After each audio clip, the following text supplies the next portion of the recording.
Wow, John Consemulder, finally we meet. In the flesh. In the flesh.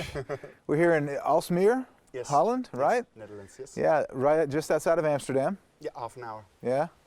We've been knowing each other since about 2008, I guess was the first time, but finally we meet in person. Yes. So, you know, before we sat down here to interview, there was a dead mouse on the ground. I thought it drank aspartame. So that's what I want to ask you about. So talk about dead mice and aspartame. Tell us about aspartame and the sordid history, and let us know if it's something we should be eating and drinking. Sure. I would say no, but then this is a very short interview. Let me tell the story as it happened. As a neuropsychologist, I knew that vaccines were safe and effective. Oh, that's the wrong answer for your audience. Yeah. And after some years of research, after I studied, after I graduated, I found out it was the world upside down. So vaccines are not safe and effective at all. And I couldn't believe that, of course. It couldn't be true that our health officials tell us lies, medical deceptions. Let me interrupt real quick. Sure. So you say vaccines are not, we don't know that they're safe and effective. Haven't they been tested that they're safe? They have been tested that they're safe. But if you test for only a few days, while the immune response might be after a month, so to speak, and you haven't really tested all the groups, the ages, and you haven't checked for long-term effects, you haven't tested for the cumulative effects and the synergistic effects with all the other ingredients, with all the other chemicals, all the other pharmaceuticals, and all the other drugs we have in store, then you haven't really tested effectiveness and safety. Okay. Okay, I appreciate. So that's the story? That's right. Yeah. So continue about aspartame. Yeah, yeah. I found out that there's like a real controversy, a real conspiracy. People say you're a conspiracy theorist when you talk about this. I found out it's like a conspiracy practice that's actually there, not from the people who are talking that vaccines are not safe and effective, but actually from the food industries and the pharmaceutical industries that are actually promoting and stating and saying they have the evidence that it's safe and effective, while this is not the case. And what I found out through the example of aspartame being the best example of how bad the situation actually is, the medical deception, that it's neurotoxic, it's cancer promoting, it's ruining your immune system, your endocrine system. So it's a very dangerous substance we should not be drinking or eating in what way whatsoever. I didn't believe this when I first heard this, so I researched it and I was like, this is the best example of how bad this industry is doing its job, how good it's actually doing to ruin our health. And I found out more. I found out that there's not just conflict of interest, but there's actually a revolving door policy between the authorities that are supposed to be guarding the henhouse, but the fox is guarding the henhouse, so to speak. So the scientists that are in the authorities that should be checking the safety and effectiveness are actually often working together with industry, or later are being asked to work for them, and they work for the law firm, for Monsanto or whatever. So it's a conflict of interest in the highest degree, even in the echelons of politics. So you can't really trust when regular science says it's safe and effective. You got to look at the science, and then you see it's being promoted through industry, or even the studies are being done by industry. We, the people, think that all the safety and effectiveness tests are being done by the regulating authorities. But it's the other way around. It's the industry that's giving the authorities the summaries, like, here are the good results. We've done 6 studies, 4 were bad, but we don't show you. And the other 2, they're quite good. So here they are. So the FDA says, oh, it's proven safe and effective, while the real, true effective, safe and cost-effective natural medicine is being harassed and suppressed for, I think, already 100 years. Mm. In the United States, we have the FDA, that the Food and Drug Administration is supposed to determine whether something's safe or not, and then if they give it the okay, it goes on the market. Yep. What is the similar body here in Netherlands or in the European Union? I would say in English it would be RIVM, RIVM in Dutch, de Rijksinstituut voor Volksgezondheid en Milieu. But also College voor Beoordeling van Geneesmiddelen. So they're like a commission that's actually checking all the health issues of medicine. But over there you also see the conflict of interest, the non-neutral positions regarding true effectiveness and safety of medicine. Also looking at cost effectiveness, they're suppressing the medicine that's actually very safe, very effective and very cheap. But they are natural remedies, you can't patent them, so the industry is not interested. It's the same like the Laetrile story, the vitamin B17. You're going to interview Hans Molenburg, and I work with him on a few occasions, also interview him. He knows a nice story, so it's nice to ask him as well, also about vaccinations. But we have the same position here like in the FDA in America, because the RIVM, like I mentioned, is also not open to discuss, even just go into a dialogue about the non-safe and non-effective vaccines. I mean, if we're crazy, show us, give us the evidence, give us the independent evidence that vaccines are actually safe and effective. But if we show them the independent evidence that they're actually not safe and effective at all, they do not even want to discuss these matters. I'm like, science is science, right? So it shouldn't be a double standard, but it is. I think that's interesting that you said that, because I think worldwide we have the same issue, whether it's in the United States, whether it's here in Europe, or wherever it is. Yep. You've got bodies that are supposed to protect us are actually, the money is influencing them to make decisions that are not in our best interest. They're in the best interest of the corporations that are the ones that are selling the remedies, the drugs, the pharmaceuticals, whatever it might be. Absolutely. And so it's not really, I think worldwide we have the same issue. We have the fact that the money trail is what is influencing these decisions, not whether it's good or whether it improves people's health. Absolutely. Follow the money is a true story. Yeah, follow the money. Well, you are right in another sense. You said the bodies should protect us. Well, actually our bodies do protect us, but not the regulating bodies, but our bodies and the self-healing capacities we have. For instance, as I just told you, I had a car accident, a terrible one 3 weeks ago, and I'm sitting here with 13 broken ribs. So I'm supposed to be a medical miracle, but I have a feeling, well, I'm just trusting my self-healing capacities. And of course, I was very happy that I was able to get the painkillers, because otherwise you can't even breathe and you die. So count your blessings, of course, and integrative medicine, great, but when you see true preventive medicine, then it goes wrong, because we can prevent disease, and we don't have to fight disease, we don't have to move around symptoms, which is what allopathic medicine is doing, I think. We can just, it's a better suggestion to promote health and to activate the self-healing capacities and to maintain healthy, because that's the best way. Health is the best fast-track bullet for not getting any disease. I mean, we are at the wrong track of fighting cancer. I mean, it's like the war on cancer, the war on terror. Well, guess who's winning? Cancer. And if we see cancer, it was 1 on 10, 1 on 2 now. But that's because the chemical substances, the pharmaceutical substances, are growing every year. I mean, the amount of stuff that gets in our environment, the outer environment and the inner environment, is staggering. And if you see it, the cumulative, if you look at that, the cumulative and synergistic effects, so the building up of all that stuff in your brain especially, and even past the blood-brain barrier, especially aspartame and monosodium glutamate, it is in your country, MSG, both excitotoxins, by the way, both neurotoxic and cancer promoting.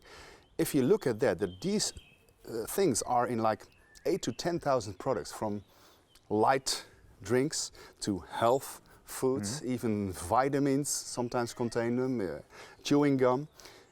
People can't believe that a product like that, cancer promoting, neurotoxic, immune system ravaging, glial cells, your immune system in the brain killing, is actually in the food. Because if it were not healthy, it couldn't be in the food, because we have the agencies that are protecting us. But guess what? They really are not protecting us. So it's down to us to protect our own health and our own children. Yeah, I think you're right. It is up to us. And as Bert Goldberg said last year in the Quest for the Cures, the agencies that are supposed to be protecting us are actually protecting the interests that they're supposed to protect us from. Absolutely. You know, you mentioned something, and I'll end on this. Sure. This last comment, and I'll let you remark on it. When we have topics like vaccines, or aspartame, or MSG, or chemotherapy, all these different controversial topics, right? And we want to debate with the other side, and they won't debate. No. Shouldn't that be a sign to us that they're not after the truth? Maybe there's something wrong there. I asked all the health officials, I mean up to the highest echelons, okay, if it's not true what others are saying, then let's do a TV dialogue, because I'm doing that with different guests and themes. I invite them all the time. They never, well, the first time, I'll tell you a nice story to wrap this story up. The first time I found out about the not safe and effective vaccines, I had the guts, and I was a little bit afraid, but I still did it. I had the guts to send it to RIVM, Gezondheidsraad, CBG, all the health officials, even the, how do you call it, the big company that goes about all the companies. They all knew about the article I wrote, and I was like, hell's gonna break loose. What have I done? Oh my God, forgive me, because... And then it came, an ear-deafening silence. 150 oncologists, virologists, immunologists, whatever ologists, they didn't reply. Except one guy that said I was crazy. Should we go back to the times before Louis Pasteur? I would say yes, by the way. And he was into HPV vaccines, promoting and selling them. I was like, here we go. But now I know this is a normal response. Back then I was like, this can't be happening. 150 true scientists get an article from a neuropsychologist that went crazy and now says that actually vaccines are not safe and effective, and I want to share you with this. Here are the facts, here are the studies. No replies. And then I started finding out about the conflicts of interest and the revolving door policies. And then I knew, oh, it's better to silence that guy than to respond, because then he will write a new article, make a radio interview with Ty Bollinger, produce a TV dialogue, and that's their greatest fear, publicity. So yeah. Yeah, they want to slander, name call, but if they brought it to light, if they responded, then you would fight unfairly, because you would go back to them with some more facts. Absolutely, because you can do character assassination. Of course they try, but if they know, hey, he's actually making sense, he's a neuropsychologist, hey, he's a TV producer, hey, he does events, maybe watch out here, because if we kick him, he might kick back, and it's not good for publicity and for public opinion, because actually they can't win on facts, because the fact is those vaccines are not safe and effective. Aspartame and MSG are killing our bodies, and the authorities are not promoting our health. These are the real facts which they do not want the people to know. Yeah. Well, John, it's been an honor. Keep kicking back, keep spreading the truth. Together, we'll change the world. Thank you. Thank you, John. Welcome to Healing Sound Movement Television. My name is John Consemulder. Go to healingsoundmovement.com. Also check our other project website, worldpeacechild.com. And for the Dutch listeners, our Center for Consciousness, Transformation, Inner Growth and Health, and you name it, centrumzonnewijzer.nl. That would be Center Sundial, but it's not a USA or English name, but that would be the rough translation. We are actually here on the first day with the first event at the new center, Centrum Zonnewijzer. So we're very happy and very proud. We're here with a very special guest, Ty Bollinger. He has a website, thetruthaboutcancer.com. I know him for a few years. I know we did a radio interview once. This is the first time we actually meet in the flesh. I thought it would be like this tall, but it's a big ex-bodybuilder, so I'm watching out here, but I'm gonna greet him anyway. So welcome to this show. Thank you, John. So Ty, my first question to you is, because I've read the book, amazing book that you wrote, Cancer Step Outside the Box. I was amazed with the information that's in there about herbs and orthomolecular science, food, and true, safe and effective natural remedies actually being suppressed. So we talked about the medical heresy going on sometimes from the pharmaceutical companies in the food industry. But I was like, what's his background? How did he get to write this book? And I read a little bit that you that it ran in your family, and you were like, I want to find out what's going on here. Why do we have so much going on in our families? That was the starting point for you to try to research what you could do, or? Yeah, it was. And thank you for having me here on the inaugural ball. Yes, you're welcome. For Center and Zone Advisor. We actually opened the center for you, so well, we had to have a reason. We're honored. We're honored. You know, I never dreamed that I would be researching cancer when I got out of the university, but 1996, my father was diagnosed with cancer, and he died 25 days from diagnosis. And over the course of the next 7 years, I lost my entire family. I lost my both granddads, grandmom, uncle, cousin, finally my mother to cancer. So Wow. seven close people in 7 years. So I began to do research, and at that point I thought everything was as we were being told, that the government was out for our good and that we were never lied to, and if you saw it on TV and read it in the papers, it must be true. And cancer is genetic. There's no epigenetics or nutrigenomics. It's right. The cancer, if you got cancer, it's all genetic. You got bad luck. If you got cancer diagnosis, you're going to undergo chemo, radiation, and then die. That's pretty much the world that I lived in. Until I began to do research after Dad died, and I realized that there's a lot of treatments out there. One of them you just mentioned in the interview we just did, Laetrile. That was my first introduction to cancer treatments. But how amazed were you? I mean, I can imagine you were quite sure that it's genetic and bad luck, and then you find out it's actually the other way around. I didn't believe it at first. Sure. I had a hard time believing Neglect? it. Yeah. Denial? Denial. I couldn't believe that everything that I'd been taught was a lie.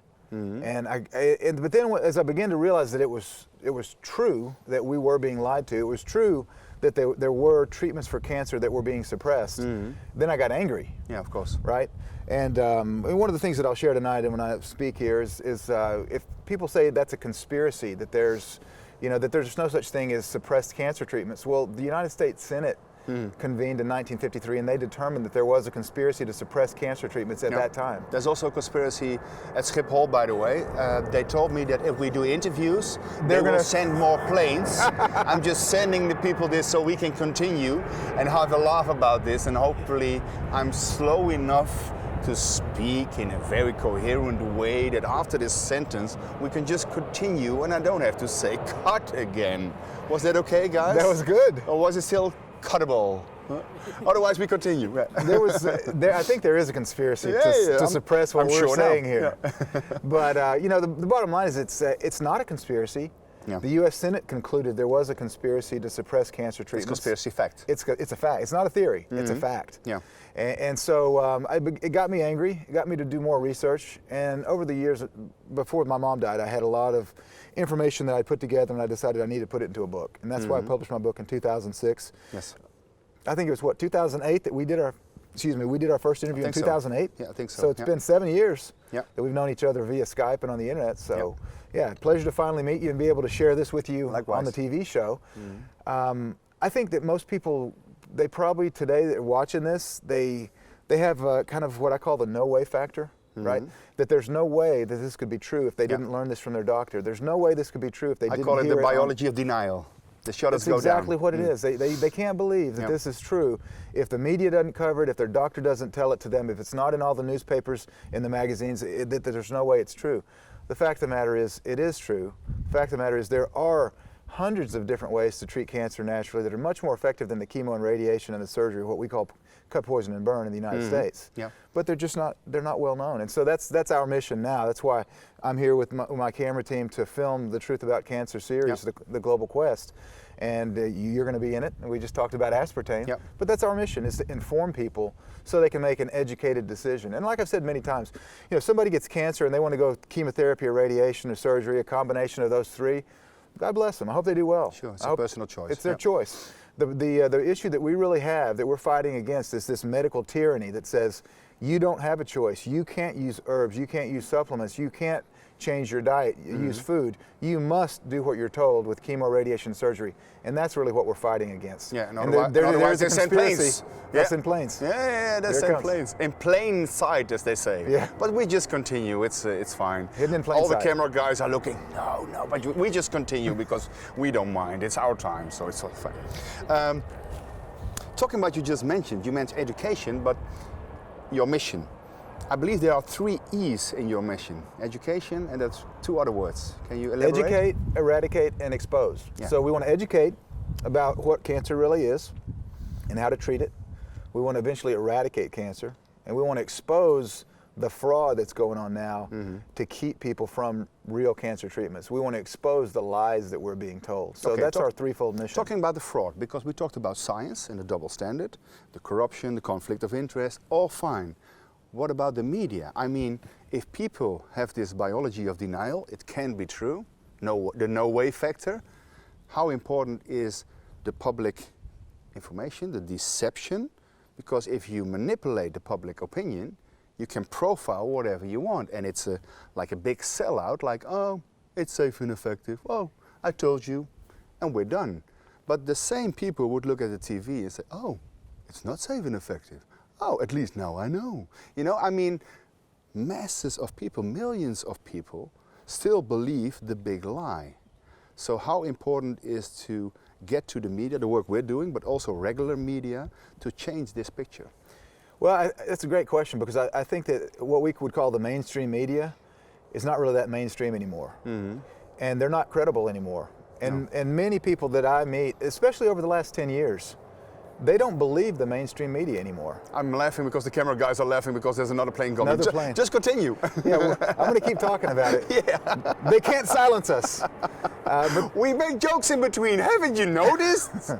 Yeah, the mainstream media is really not all that credible anymore. No. And I think what we're doing, you know, the documentaries, the radio shows, the TV programs, they might call this the alternative media, but it's becoming more mainstream now. Yes. So there's a paradigm shift.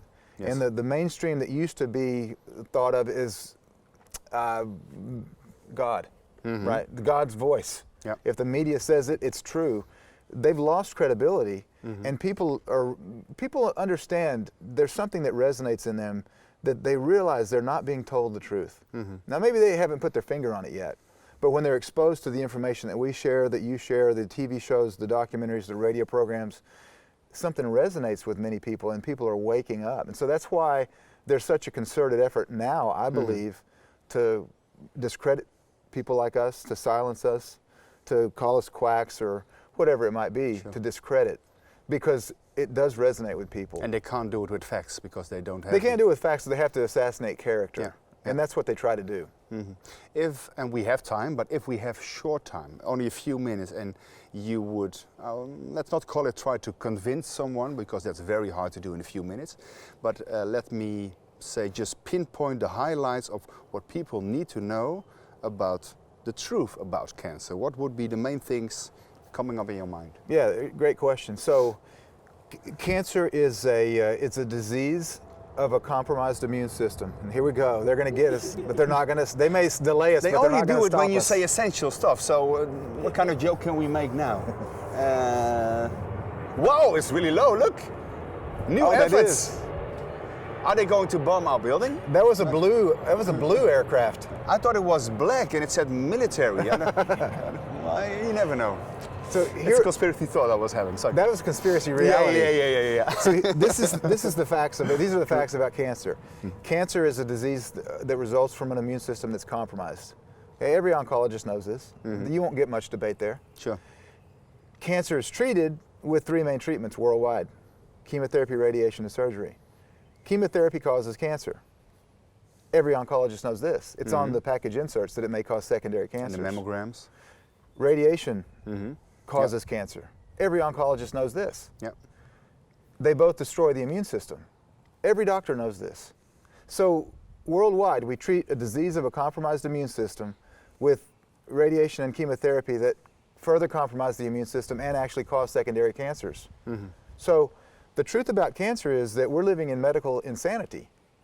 It's absurd to think that we can cure a sick body with chemicals that make it sicker. But is it possible, Thai, sorry to interrupt, that some doctors who just don't know, who got their programming and conditioning from medical school, actually would like to agree with you and say, of course it's compromising immunity, of course it has side effects, which actually are true effects. Direct effects. At least they could say, what else can we do? That they just don't know that there are other natural, cost-effective and very safe remedies? Yeah, no, it's absolutely Are they in true. a split, so to speak? They're in, I think you would put them in a place called cognitive dissonance. Yeah. That this is what we used to treat, but we know that actually causes and worsens, but we have to treat that way because that's what we've been taught, and we've got no other options. That's the standard of care. Yeah. So they really are caught kind of between a rock and a hard place. Yeah. So they have no other options because that's what's approved. And if wasn't a rock a hard place to begin with, or is that the point you're trying that to is the make? point. Ah, okay. You got it. Then continue. They're Yeah. caught in between Yeah. a rock and a hard place, Yes. right? So Okay.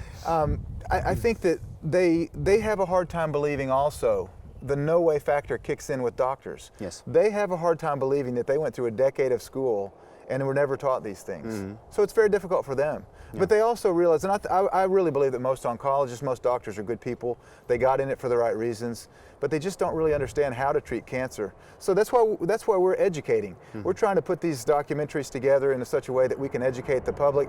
And one of the things that we've heard over the last year or so, other than the planes we've heard. I wanted you to make the joke, so thank you. Yeah. I'm not quite as quick-witted as you are, but I'm getting there. I'm from Texas. We talk a little slower down there. But you also have more time. One of the things that we've heard, though, from our viewers over the last year is that they have actually been able to watch the series and then go discuss with their doctor these things that they've learned. And many doctors are open to it. Yeah. You know, now many of them aren't, but many are open to it as well. What have you learned? Share the story about the nurse practitioner's wife got cancer, running it in their clinic series. So you know this is an Oh, yeah. interactive live show, okay? You're not hearing the voice of God, although Yeah. it might be possible. There's actually another human being in presence here and asking something. So, It's actually one of the blues. He's in blue. No, we were. Let's share the story he wanted Thank you, to. Alan. He's actually head of camera guy, head of photography. So we were in, was it Detroit or San Diego? San Diego. Okay, we were in San Diego, and we interviewed a registered nurse and her husband, and he's a doctor, I think, as well. Was he a doctor or is he a registered nurse? Okay, he's a registered nurse. Yep. Thank you, Blue. The blue over here. Where's the grays? Are we done? Yeah. We have the blues and the grays. So we've got a registered nurse, and his wife got sick with cancer, and they watched the Quest for the Cures, and she's healed now. She's in total remission. And so what they do now is they play the Quest for the Cures on autoplay in their waiting room. Yeah, and we interviewed another lady that's got a ozone chamber, hyperbaric oxygen chamber, actually. Yep. And she plays it on continuous loop. So we're educating people, and that's that's the key. We're educating patients, also educating doctors. One of the doctors that we interviewed in the Quest for the Cures, the first one, was Dr. Irvin Sani that I went to school with. Okay. He implemented some of the changes some of the information that he learned, and lost 50 pounds. And we got a before and after shot of him in the second one. And so here's a medical doctor. He's got 13, 14 years of experience, and he never learned about how to eat properly in medical school, and he learned from this series. So we're educating, and Once that's the key. you know, there's no way back, so to speak. Once you know, you're responsible. And see, True. that's why a lot of people turn it off. They don't want to know anymore because then they're responsible to Give make me the change. magic bullet. I don't want to know. Right. They're like, hey, I want my fast food, I want my sodas, I want my sweets. Just give me a pill and let me go back into the matrix. And so it does take work to step outside. But Zach, our green, Baylor University, Sikkim Bears, okay? We need to film those guys so we can cut them in, okay? We'll get him in here in a second. But Zach's already changing his diet based upon what he's learning. Alan changed his diet a year ago and dropped like 15 or 20 pounds. Yeah. Travis, I think, already ate pretty good, but he's eating better. So it's influencing even the camera team here. Yeah. And once you're walking the talk, you know it's true. And it's not theory anymore. Yeah, you've got to make changes based upon the knowledge. What have you learned in doing your travels, inwards and outwards, about our self-healing capacities and the immune system? I mean, the bodies, like we said, not the regulating bodies, but our bodies are like healing miracles. And I'm imagining my ribs now growing together. I mean, nobody's doing it. I'm not even visualizing it. It's happening. So there's a lot of miracles working in the body biochemically and electromagnetically, I think. What is your view? What have you learned from other people's opinions, scientific or from experience, about our self-healing capacities? I think the main thing that I'm learning more and more is that there really are not any cures for cancer per se. And let me explain what I mean. All there are hundreds of different natural substances, whether it be Dr. Brzezinski's anti-neoplastons, which is between protein and amino acid, whether it be herbs that are growing out here. There's probably There's probably a dozen herbs out here that heal cancer cells. Mm-hmm. Okay? Not the ones near the dead mouse, by the way. That's The dead mouse, the rats. Yeah. I mean, the ants are eating up the dead mouse. But so you've got herbs that heal cancer, right? You've got foods that have anti-cancer properties in them. You've got certain properties of clean spring water that can heal your body from cancer. So what I'm learning is that there's not really cures for cancer. What there are is hundreds and hundreds of natural substances that provide your body with what it needs so that it can repair and so that it can flourish the way that it was intended to do. Can recuperate. It heals itself. I do a radio show each week with Robert Scott Bell on the GCN radio networks and Natural News back home in the U.S. Yes. And every show we end with one quote: "The power to heal is yours." And so the power to heal is in our own bodies. I believe that's the way that we've been made. That our bodies are self-healing mechanisms, but we've got to provide them with the ammunition, with the fuel, with the nutrition that they need to heal. If we don't provide them with what they need to heal, and instead we put into our bodies things that harm, we'll be chronically sick. Yes. If we give them what we need to heal, we'll be well. What would accelerate the necessary change? And besides doing media, doing radio, do TV, writing books, doing events, talking about military or personal planes, or other jokes, what would assist humanity at this point of time? I mean, we are living in troubled times, we're not a very sustainable species, but then again, consciousness is growing, also health related. What would accelerate the necessary changes for humanity? I think the main thing is that people act on the knowledge they're given. In the Bible, there's a difference between knowledge and wisdom, right? Yes. Knowledge is when you have it in your head. Wisdom is when you act on it, right? I think that people today are becoming much more knowledgeable about these things. But I think that there's a lack of wisdom at this point still, that they're not implementing this knowledge, right?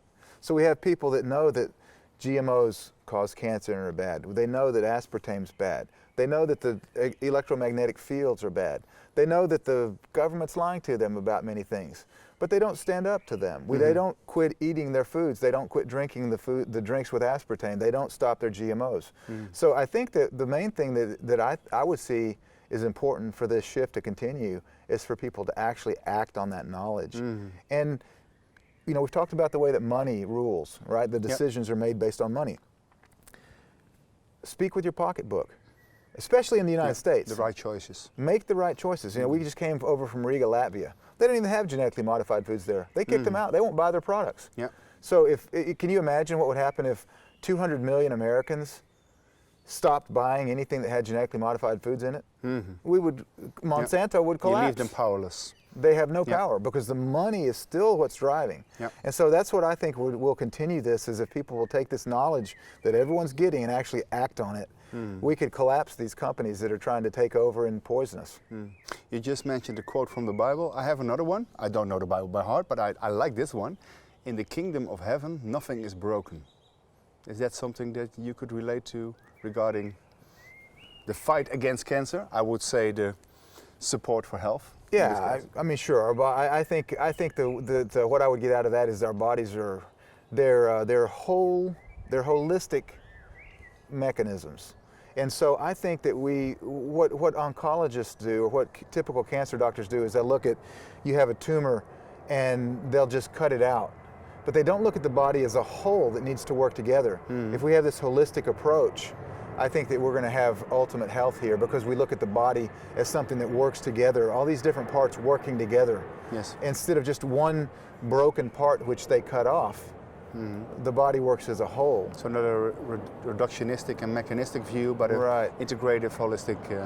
Okay, I would like to wrap up with a suggestion. You do an event in our new center, so we're very happy. It's an honor and a privilege to have talked to you, but also to let you do your talk here and your walk.